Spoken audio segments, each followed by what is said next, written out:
Hi friends, అందరూ బాగున్నారా? నేను బాగున్నాను. మీరందరూ బాగున్నారు నేనైతే కోరుకుంటున్నాను. ఈ కాలంలో స్టార్ట్ అయ్యే సీజన్ పండు వచ్చేసింది అప్పుడే.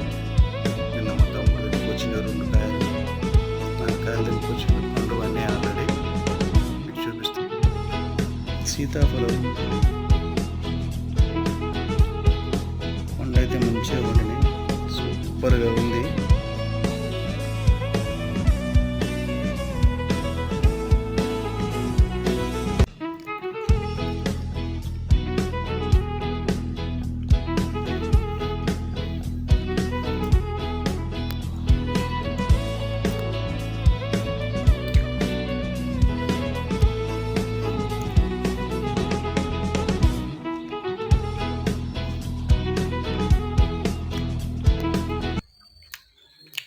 మీరు కూడా తినండి, చాలా ఆరోగ్యానికి అయితే చాలా మంచి.